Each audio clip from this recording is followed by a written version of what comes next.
नमस्कार सर्वांना, जय श्रीराज चॅनलमध्ये सर्वांचं स्वागत आहे. आज बनवणार आहे मी रताळं पण म्हणतात आणि शक्करकंद पण म्हणतात याला कोणी कोणी. याच्या पोळ्या बनवणार आहे मी इथं स्टीमर घेतलेला आहे. त्याच्यामध्ये पाणी टाकलेलं आहे एक तांब्यावर. त्याच्यानंतर स्टीमर लावायचं आहे. त्याच्यामध्ये स्टीमरमध्ये रताळं लावून घ्यायची. मी रताळा आहे ना पाण्यात शिजवत नाही, असं स्टीमवर लावते आणि त्याच्यानंतर त्याला वाफ देऊन शिजवते. मी रताळे लावलेले आहेत. त्याच्यानंतर मी ढक्कन लावले. गॅस ऑन आहे. त्याच्यावरती मी स्टीमर ठेवते.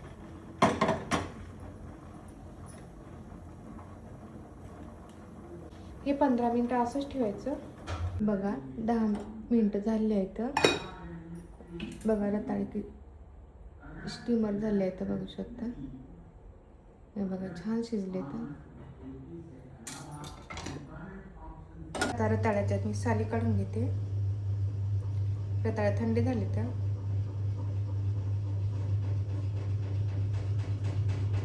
रताळ्याच्या साली काढणं झालेल्या आहेत.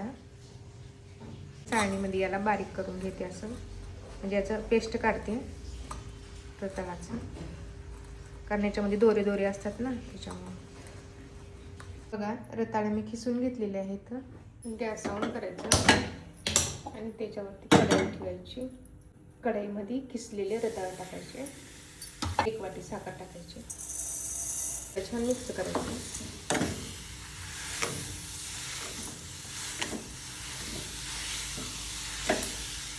विलायची टाकायची थोडी, थोडं जायफळ टाकायचं.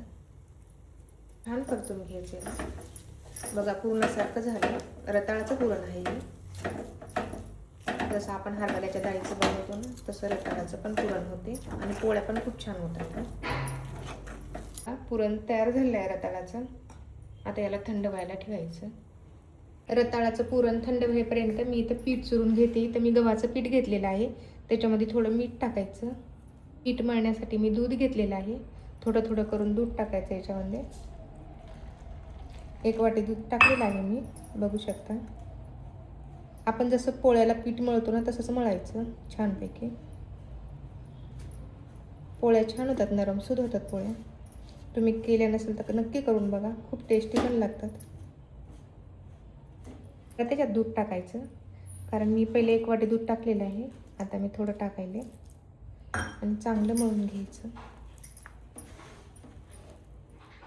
पीठ मळून झालेलं आहे बघा. आता याला झाकून ठेवते मी अर्धा घंटा, 30 मिनिटं. नंतर पोळ्या बनवते. बघू शकता अर्धा घंटा झालेला आहे पिठाला. पीठ मळून छान मळालेलं आहे.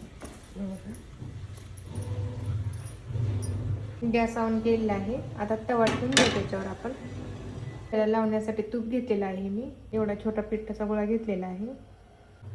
वाटी बनवायची त्याची अशी गोल.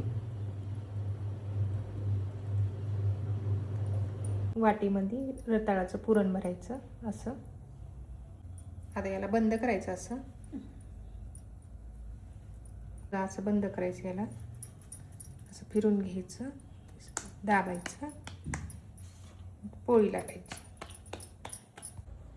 बघू शकता पोळी लाटून घ्यायची अशी गोल. आदर लाटायची. पाहिजे तेवढी पातळ होऊ शकते, आपल्या मनानं करायची. बघा आता मी तार टाकते. बघू शकता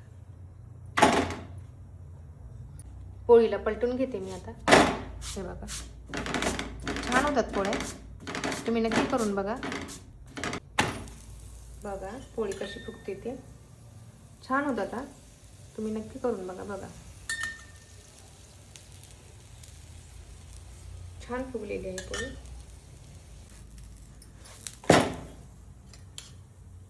बघू शकता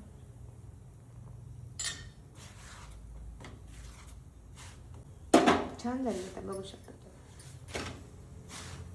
याला अशी फोल्ड करायची आणि काढायची. तर रताळ्याच्या पुरणपोळ्या झालेल्या आहेत. तुम्हाला दाखवते मी. हे बघा अशा मऊ लुसलुशीत होतात. तुम्ही पण नक्की करून बघा. असेच टेस्टी व्हिडिओ पाहण्यासाठी माझ्या चॅनलला सबस्क्राईब करा, व्हिडिओला लाईक करा, कमेंट करा आणि रताळ्याच्या पुरणपोळ्या कशा झाल्या ते कमेंटमध्ये मला नक्की सांगा.